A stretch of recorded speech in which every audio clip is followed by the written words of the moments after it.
একদিন মন্ত্রজানা কাকি আর কিম্বো বেতাল পাহাড় থেকে অগ্নি কপাল বংশের ভিতর থেকে এসে দুজনে আসছিল। হঠাৎ কিছু দূর থেকে একটা আজব আওয়াজ কানে আসে। সেটা একটা ভয়ানক সিটির মতন।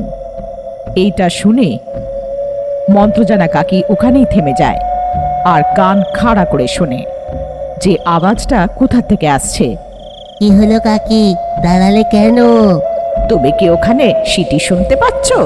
কিম্বো মন দিয়ে শুনছিল। শান্ত জঙ্গলের মধ্যে থেকে একটা আজব সিটির আওয়াজ। হ্যাঁ কাকি, এটা তো সিটির আওয়াজ, কেউ কাঁদছে যেন। বলবো, কিন্তু আগে এটা জানতে হবে যে এটা কে বাজাচ্ছে। দুজনেই আওয়াজটাকে চারিদিকে খুঁজলো। কুয়াশার ভিতর থেকে শোনা যাওয়া ওই সিটির আওয়াজ। বড় বড় পাথর, পুড়ে যাওয়া গাছের নুড়ি, পাথরের মধ্যিখানে সব জায়গায় খুঁজলো, কিন্তু সিটির আওয়াজটা কোথা থেকে আসছে জানতে পারলো না। কিছুক্ষণ পরে আওয়াজটা বন্ধ হয়ে যায়। ওরা খুব খুঁজলো, কিন্তু সিটি বাজানোওয়ালাকে পেল না।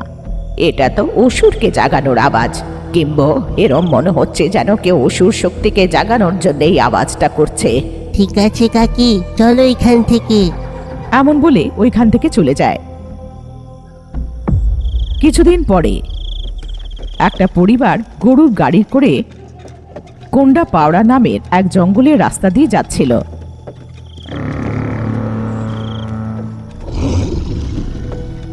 এরই মধ্যে একটা ভয়ানক জানোয়ার হঠাৎ কোথা থেকে প্রকট হয় আর ওদের গরুর গাড়ির সাথে ধাক্কা লাগায়।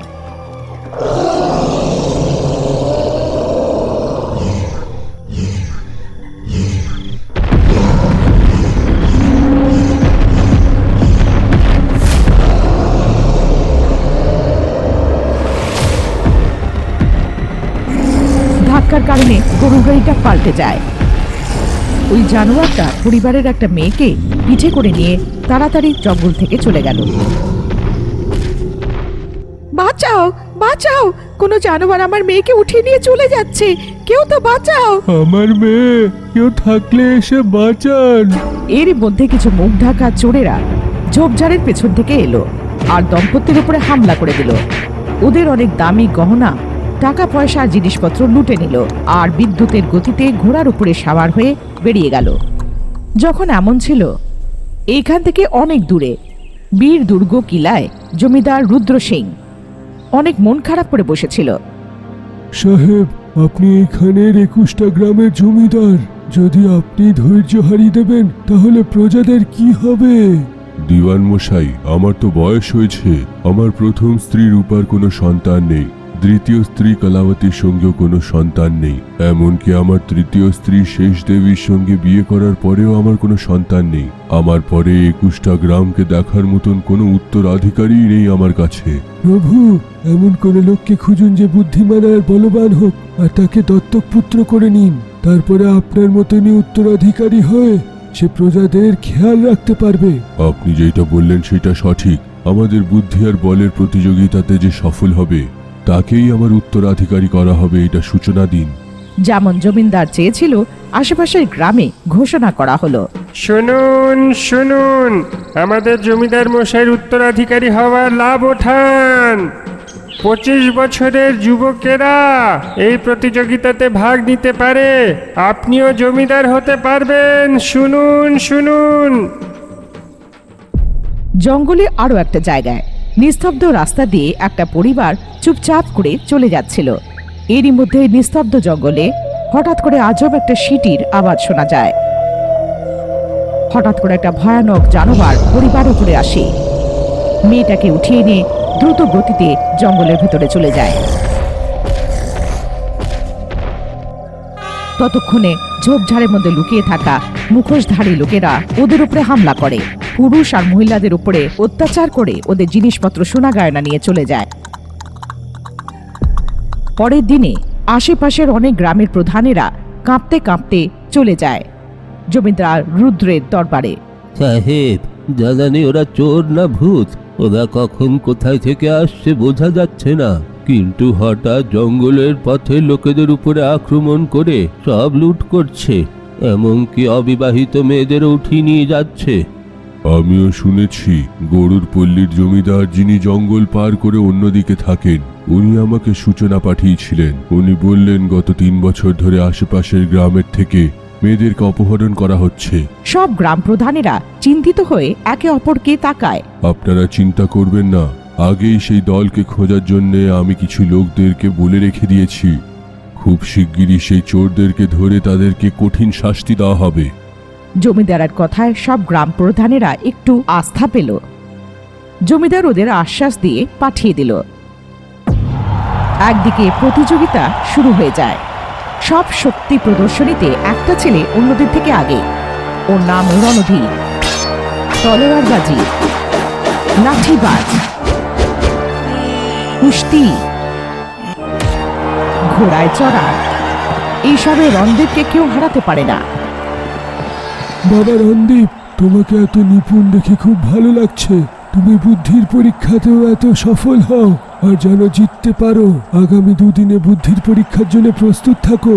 নিশ্চয় দিওয়ান মশাই, আমি ফিরে আসব। এটা বলে রণদেও ওখান থেকে চলে যায়।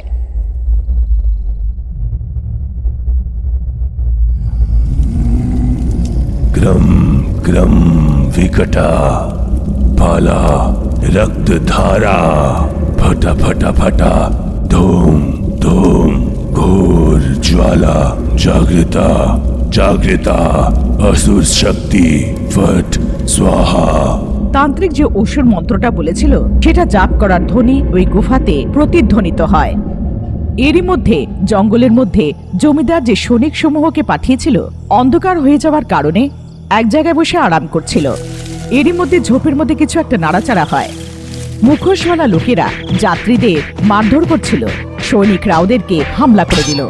তখনই মুখোশধারীদের মধ্যে একজন নিজের কোমরের উপরে বাঁধা শঙ্খটাকে বার করে বাজালো। একটা আজব সিটির মতন আওয়াজ, যেন কোনো মেয়ে কাঁদছে। তক্ষুনি কোথা থেকে একটা রাক্ষসী জানোয়ার এসে শিং দিয়ে জমিদারের সব সেনাদেরকে মেরে দেয়।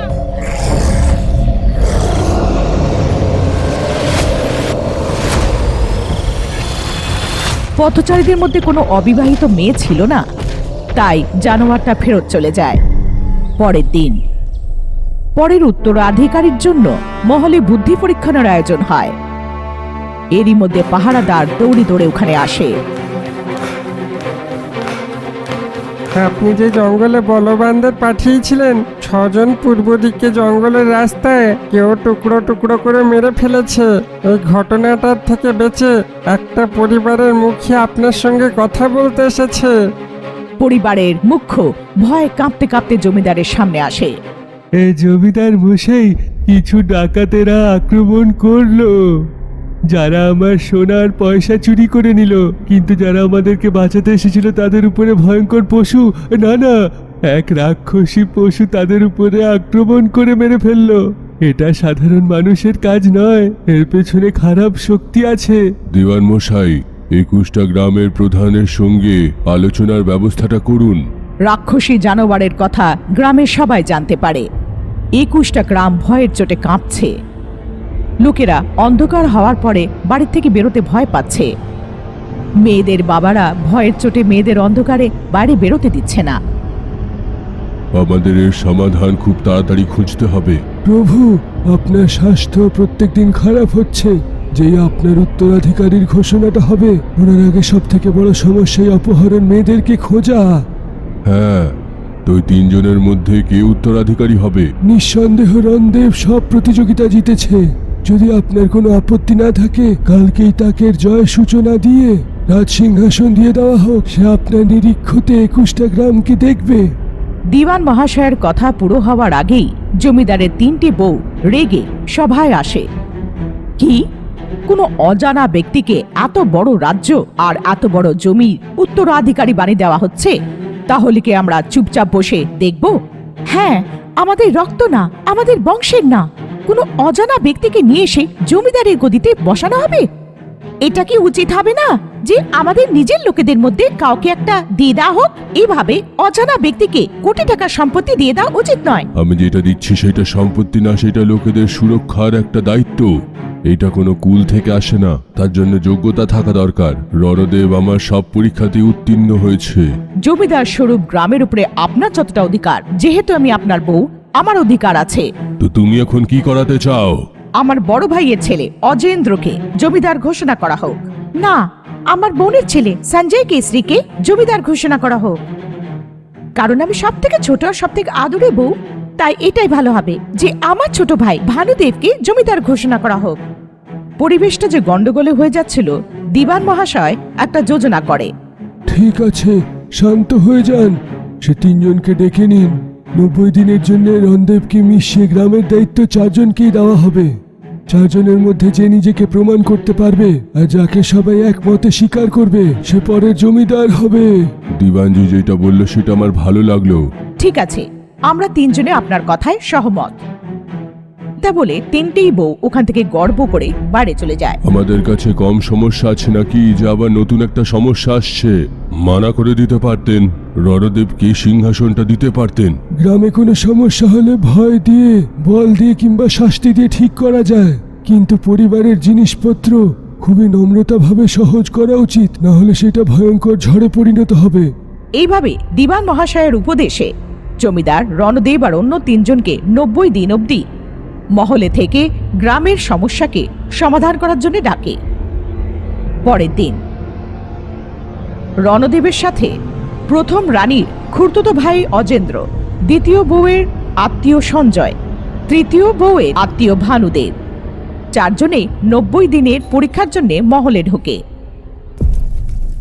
পরের দিন মন্ত্রজানা কাকি একলা বসে বেতার মন্ত্রের জাপ করছিল। এরই মধ্যে কিম্বো দৌড়ে আসে, হাঁপিয়ে হাঁপিয়ে কাকির কাছে দৌড়ে আসে। কাকি কাকি, সেই দিনকে যে বিদ্ঘুটে সিটি শুনলাম, সেটা অনেকবার শুনতে পেলাম। প্রত্যেকবার যখন শুনতে পাই, একটা ভয়ঙ্কর রাক্ষসের মতন পশু আসে, মেয়েদেরকে অপহরণ করে নেয় আর রাস্তায় যারা আসে তাদের মেরে ফেলে, এমন গ্রামের লোকেরা বলছে। শেষবারের মতন কোথায় দেখতে পাওয়া গেছিল কিম্বো? পঞ্চঘাটি বনের জায়গাতে, সেইখানে নাকি একটা পরিবারের উপরে আক্রমণ হয়েছিল। ওই পরিবারের কেউ মারা গেছে?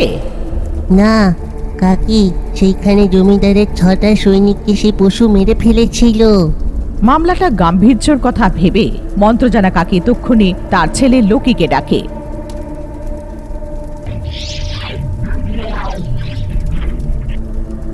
লোকি, আজকের থেকে তুমি পঞ্চঘাটের জঙ্গলে পাহারা দিতে থেকো। যদি তোমার কিছু সন্দেহজনক লাগে আমাকে তক্ষুনি জানাবে, কিন্তু সাবধানে থাকবে, এটা অনেক শক্তিশালী জানোয়ার মনে হচ্ছে। কোনো ব্যাপার নয় মা, আমি খেয়াল রাখবো। এমনটা বলে সেদিন থেকে লোকি আকাশে উড়ে পঞ্চঘাটের জঙ্গলগুলোর পাহারা দিতে থাকে। 4 দিন পরে লোকি জঙ্গলে মুখোশধারী 4 জনকে দেখতে পেল আর তাদের উপরে হামলা করলো। যখন লোকি চোরগুলোকে পেটাচ্ছিল,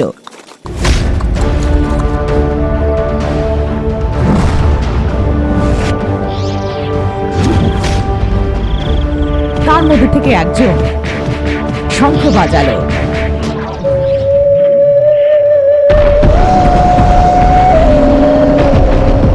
তক্ষুনি জানোয়ারটা এলো আর তার শিংটা লোকির হৃদয়ে ঢুকিয়ে দিল, যার জন্য হাওয়ায় উছলে গেল।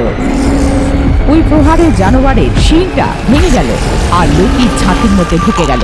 জানোয়ারের শিংটা আটকে যাওয়ার জন্য লোকি পাহাড়ের উপরে অজ্ঞান হয়ে পড়ে গেল। কাজ পূরণ হয়ে যাওয়ার পর মুখোশধারী লোকেরা আর জানোয়ারটা ওখান থেকে চলে যায়। যেই লোকি অজ্ঞান হয়ে পড়ে যায়, মন্ত্রজানা কাকি চমকে উঠল, জাপ ভেঙে চোখ খুলে ফেলল। ওর মন বলল যে কিছু একটা খারাপ হয়েছে। গগনবায়ু বেকম বেকা বেকা রাই রাই বিহঙ্গ দেবে তেজম বেকা বেকা রাই রাই। আমাকে এক্ষুনি ওইখানে নিয়ে যাও যেখানে আমার ছেলে আছে।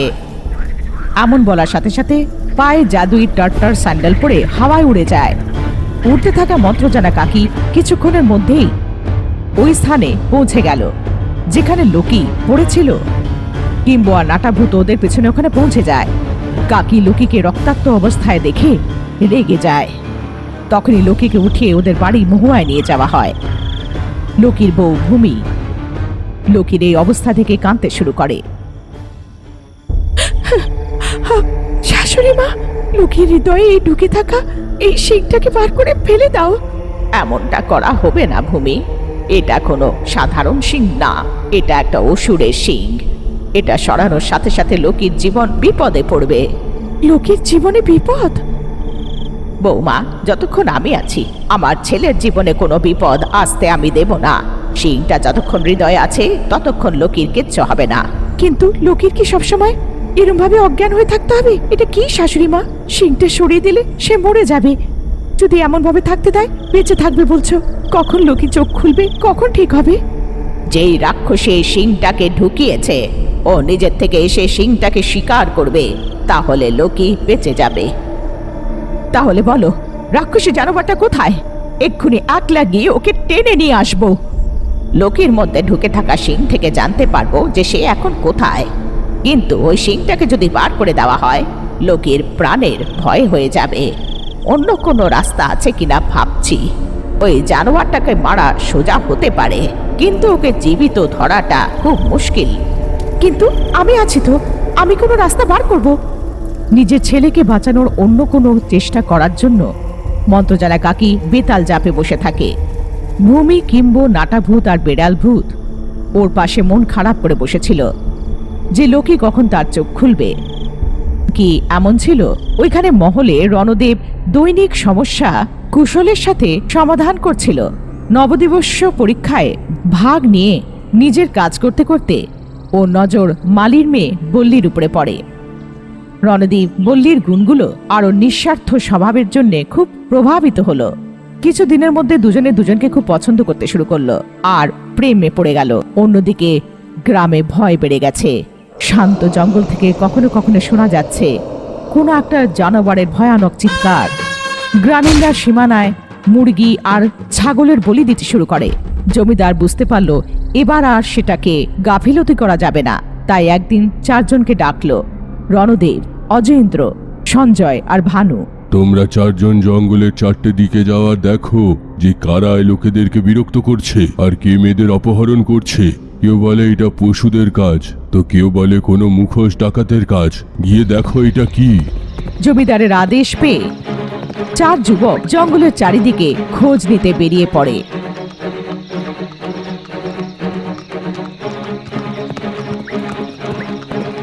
একদিন কেটে যাওয়ার পরে অজেন্দ্র পূর্ব দিশার দিকে ঘন জঙ্গলের মধ্যে পৌঁছায়। ভয় পেতে পেতে এগোচ্ছিল। হঠাৎ করে মুখোশধারী লুটেরারা ওর উপরে হামলা করে দেয়। মুখোশধারী লুটেরারা অজেন্দ্র থেকে সব গয়না চুরি করে নেয় আর ওকে মারতেই যাচ্ছিল। আমাকে মেরো না, তুমি কি জানো আমি কে? 21টা গ্রামের আগামী জমিদার। আমি জমিদারের উত্তরাধিকারী। যদি আমায় যেতে দাও আমি তোমাকে বিনিময়তে অনেক সোনা দেব। হ্যাঁ হ্যাঁ, কিন্তু তুমি রাস্তা দিয়ে একলা কেন যাচ্ছ? আমরা চারজন মুখোশ ডাকাতদের দলকে খোঁজার জন্য, মানে আপনাদেরকে খোঁজার জন্যই বেরিয়েছি। দলের নেতার একটা বিচার আসলো। আমরা যদি এই চারজনকে অপহরণ করে নিয়ে আর জমিদার থেকে তান্ত্রিক পূজার জন্য সোনার দাবি করি, তাহলে সোনার জন্য আর লুটমার করার কোনো দরকারই নেই। এরকম যোজনা বানালো। তক্ষুনি ওর তিনজন লোককে ঘোড়ার উপরে সাবারি করে আলাদা আলাদা তিন দিকে পাঠিয়ে দিল। তিনজন মুখোশধারী জমিদারের চাকরের রূপ ধারণ করলো আর সেই জায়গায় পৌঁছালো যেখানে রণদেব, সঞ্জয় আর ভানু ছিল। রণদেব সাহেব, অজেন্দ্র যে আপনার সঙ্গে পূর্ব দিকে গেছিল ডাকাতের দলকে খুঁজে বের করেছে। সেই ঘাটটা পূর্ব পাহাড়ের মাঝখানে। সে একলা লড়াই করতে পারবে না, তাই জমিদারের থেকে সেনা আনিয়েছে আর আক্রমণ করতে যাচ্ছে। আমিও যাচ্ছি, জমিদার মশাই বলতে পাঠিয়েছিল।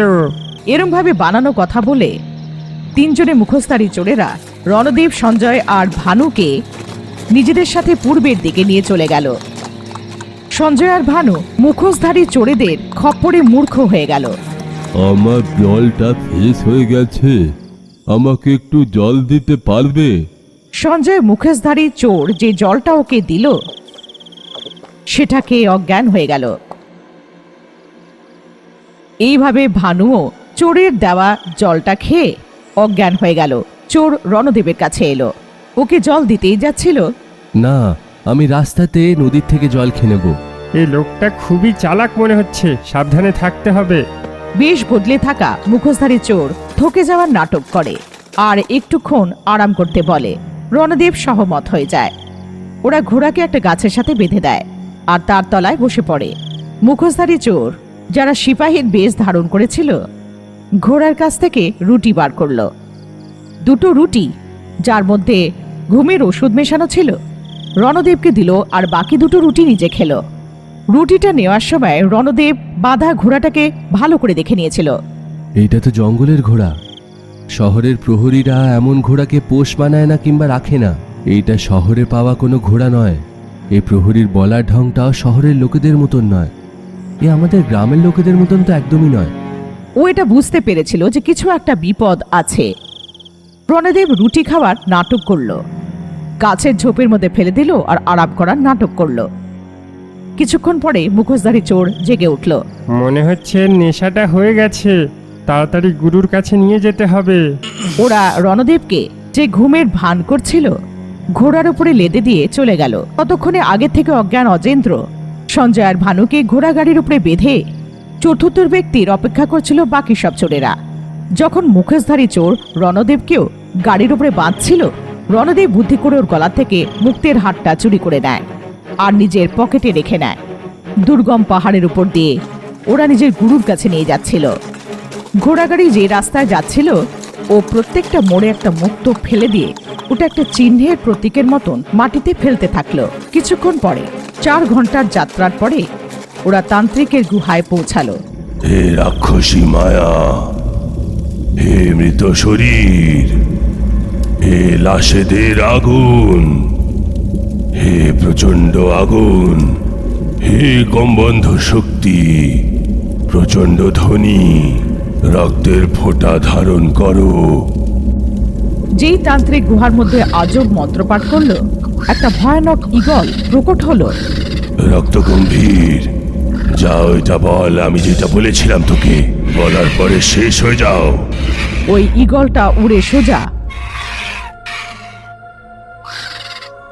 জমিদারের সভায় গিয়ে নামলো। তোমার 4টে উত্তরাধিকারী, রণদেব, অজেন্দ্র, সঞ্জয়, ভানু, আমাদের গেরফে একটা যুবতী মেয়ে আর 30 ভরি সোনা নিয়ে আজ রাতে এত যোগ্য পাহাড়ের পিছনে বৃক্ষর কাছে এসে যেও, না হলে তারা 4 জনই মারা যাবে। এমন বলে ঈগলটা ভস্ম হয়ে গেল। ঈগলটাকে কথা বলতে শুনে সবাই আশ্চর্য হয়ে গেল। যদিও জমিদারের মনে হলো যে 4 জনের প্রাণের বদলে এক ব্যক্তির বলি দেওয়া ভুল নয়, তাও ভাবছিল যে কাকে পাঠানো যায়। এই কথাটা জেনে গ্রামবাসীরা নিজের বাচ্চাদের বলির জন্য পাঠাতে চাইছিল না, তাই ওরা দরজা বন্ধ করে দেয়। যখন 4 জনের জীবিত থাকা আশার সমাপ্ত হয়ে গেল, তখন মালির মেয়ে বললি নিজে আসলো। সাহেব, আমি যাব, যদি 4টে প্রাণ আমার প্রাণের বদলে বাঁচতে পারে তাহলে আমি খুশিতে মরতে রাজি আছি। এটা বলে বললি 23 কিলো সোনা নিল আর একলা ওই জায়গার দিকে এগোলো যেটা ওকে বলা হয়েছিল। জঙ্গলের রাস্তা দিয়ে হেঁটে গিয়ে একটা গাছের তলায় পৌঁছায়। মুখোশধারী চোরেরা, যারা আগের থেকে ঝোপের পেছনে লুকিয়েছিল, বল্লি আর ওর সাথে আনা সোনা নিয়ে একটা ঘোড়া গাড়িতে বল্লিকে বেঁধে একটা অন্য দিকের অতলদারের দিকে নিয়ে গেল। গুরু মশাই, আমাদের যে 113টা মেয়ের দরকার ছিল, ওদের আমরা পেয়ে গেছি। আমরা সেই মেয়েকেও বন্দি করেছি যে সোনা নিয়ে এসেছিল। যজ্ঞর জন্য উপযুক্ত সোনা প্রস্তুত। খুব ভালো। 3 দিন পরে রবিবার অমাবস্যা, সেটা খুব ভালো দিন। আমি সেই দিন অনুষ্ঠান শুরু করব। এর মাঝখানে দেখো যেন কোনো অনর্থ না হয়। তো এই 4 জনকে কি মেরে ফেলবো? তুমি ওদেরকে এখানে ছাড়া জায়গা এখানে এনেছো কেন? না, ওরা শেষমেশ জমিদারের লোকেরা। যদি আমরা তাদেরকে মেরে ফেলি, জমিদার পুরো সৈন্যদল নিয়ে আমাদেরকে খুঁজতে বের হবে। যতক্ষণ কাজ পুরো হচ্ছে না, আমার এমন মাথা ব্যথার দরকার নেই। তাই এদের জঙ্গলে ছেড়ে দিয়ে ফেরত এসো। তান্ত্রিকের আদেশের অনুসারে 4 জনকে জঙ্গলের একটা গুপ্ত স্থানে নিয়ে গিয়ে ছেড়ে দিয়ে ডাকাতরা চলে যায়। যেই ওরা চলে যায়, রণদেব যে ঘুমানোর নাটক করছিল উঠে গেল আর বাকি তিনজনকে জাগানোর জন্য তাদের উপরে জল ছিটলো। যা কিছু হয়েছিল তাদেরকে সব বলল। বেঁচে গেলাম, না হলে তোদের হাতে মারা যেতাম। চলো গিয়ে জমিদারকে বলি। এত সময় নেই, সে কোনো তন্ত্র করতে চলেছে। সে তার জন্য 113টা মেয়ের বলি দিতে যাচ্ছে। আমরা ওদের প্রাণ হারাতে দেখতে পারবো না। আমাদের যেরম হোক করে ওদেরকে বাঁচাতে হবে। তারপরে আবার ওরা ওয়াল্লিকে অপহরণ করেছে, তাকেও বাঁচাতে হবে। নদীপের অনেক বলার পরেও তিনজনে মানল না। ভয়ের চোটে মহলের দিকে চলে গেল। রণদেব একলা মার্গে যে চিহ্নের মতন মুক্তগুলোকে ফেলেছিল সেই অনুসারে ফেরত যাওয়ার সময় ভুল করে ঘাটিতে জানোয়ারদের ধরার জন্য একটা জায়গায় গিয়ে পড়ে গেল। বাঁচাও, যদি কেউ আছো আমাকে বাঁচাও। সেই রাস্তাতে যেতে থাকা কিম্বো তার চিৎকার শুনল। তক্ষুনি কিম্বো রণদেবকে জাল থেকে বাঁচালো আর তাকে মন্ত্রজানা কাকির কাছে নিয়ে গেল। তাকে সারা ঘটনা বলল। মন্ত্রজানা কাকি রণদেবের সব ঘটনাটা শুনল। তখনই মার্গদর্শক মুক্তগুলোকে উঠিয়ে সেই রাস্তায় পৌঁছে যায়। সেই রাস্তা হাড্ডির একটা বড় স্তূপ দিয়ে ঘেরা একটা ঘন ঘাটির দিকে যাচ্ছিল। কাকি, এটা সেই গুহা। ঘোড়ার গাড়িতে অজ্ঞান হওয়ার ভান করে আমি এইখানেই দেখেছিলাম। এটা কোনো সাধারণ স্থান না রণদেব, এটা অসুর বলির যুদ্ধ স্থান। এমন একটা স্থান যেখানে প্রাণের আহুতি দেওয়া হয়। সবাই তৈরি হয়ে যাও। ততক্ষণে কিম্বো নাটা ভূত আর বেড়াল ভূত মুখোশধারী চোরেদের উপরে হামলা করছে আর ওদেরকে মারধর করছে।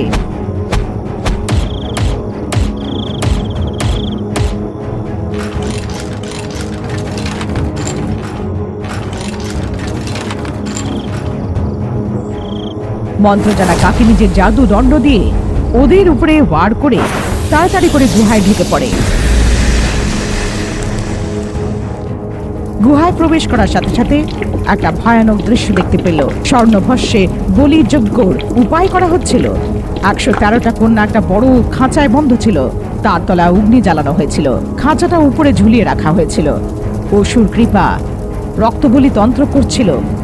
অগ্নির মধ্যে সোনার আভূষণ আর পয়সা গুলিয়ে রক্তবলি মন্ত্রের পাঠ করছিল। रक्तार्पणा निशार्पणा स्वर्णिम भस्म मासमय यज्ञ कालदय नरक द्वार बलि सिद्धि आओ लाओ प्रचंड ज्वाला। ভেতরের অবস্থা খারাপ ছিল। তান্ত্রিক অসুর কৃপা মন্ত্র জাপ করছিল। চারজনের যুদ্ধে মগ্ন ছিল। রণদীপ সাবধান, তোমার পেছনে গুহায় একটা ভূত আছে, সাবধান।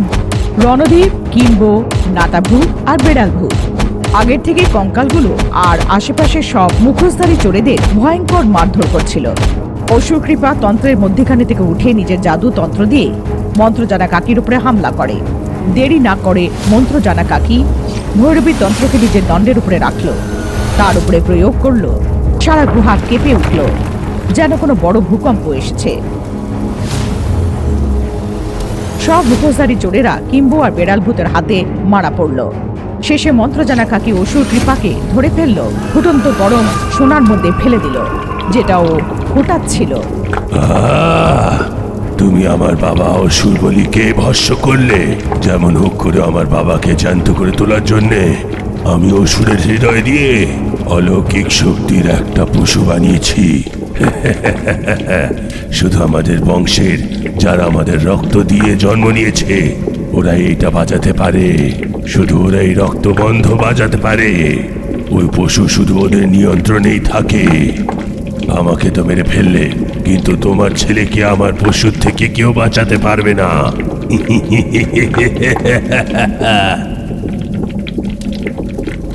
এখন কি কাকি, পশুটা তো ঘুমাচ্ছে। ওকে তোলার জন্যে, নিয়ন্ত্রণে করার জন্যে আমাদের সেই রক্ত যন্ত্র দরকার। আমি রক্তবাদ্যকে আগেই ওর কবর থেকে নিয়ে নিয়েছিলাম, কিন্তু ওর রক্তকে এক করে আগের থেকে জন্মে থাকা আর সেও এমন যেন আমাদের পক্ষে হয়, সেটাই ভাবছিলাম।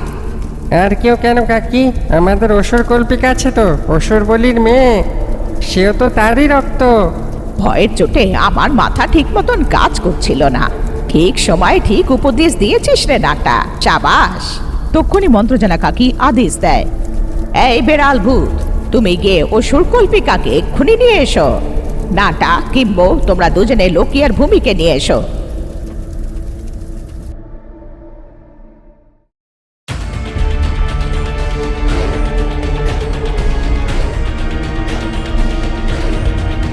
যখন অসুর কল্পিকা এলো, মন্ত্রজানা কাকি তখন তাকে সারা ঘটনা বলে আর ওকে রক্তবান দিল। অসুর কল্পিকা যখন নিজের কুলের বাদ্যযন্ত্রটা বাজালো, ঘুমন্ত জানোয়ার নিজের চোখ খুলল। আমি তোমাকে আজ্ঞা দিচ্ছি, যেই শিংটা তুমি লোকির হৃদয়ের মধ্যে গেঁথেছ সেটা ফেরত নিয়ে নাও, এটাই আমার আজ্ঞা। জানোয়ারটা লোকির ছাতির কাছে এলো, মাথাটা লোকির হৃদয়ের কাছে ঠেকালো। শিংটা আবার ওর মাথায় গিয়ে গেঁথে গেল। যেই ওটা গাঁথলো, শিংটাকে ও বাইরে টেনে নিল। জানোয়ারটা তখনই ভস্যের মতন হাওয়ায় মিলিয়ে গেল। লোকি নিজের চোখ খুলল। মন্ত্রজানা কাকি গলে থাকা সব সোনা লুটেরা যাদের থেকে লুটেছিল সবাইকে ফেরত দিল, জমিদারকে ফেরত দিয়ে দিল। গত 3 বছর ধরে যে মেয়েগুলো হারিয়েছিল, খাঁচার থেকে তাদেরকে মুক্ত করলো, তাদের নিজেদের গ্রামে পাঠিয়ে দিল। রণদেবের সাহসে প্রশংসা করে জমিদার রণদেবকে নিজের উত্তরাধিকারী ঘোষণা করলো। ওকে ওর সিংহাসনে বসালো। আশেপাশে সব গ্রামের লোকেরা উৎসব করলো যে জানোয়ারের পীড়া শেষ হলো। ভূমি খুব খুশি ছিল যে লোকি আবার উঠে বসেছিল। রণদেব বল্লীকে বিয়ে করলো। জমিদারের 3টে পত্নীও এই কথায় সহমত ছিল যে রণদেবী একমাত্র এক ব্যক্তি যে জমিদারের উত্তরাধিকারী বনার যোগ্য।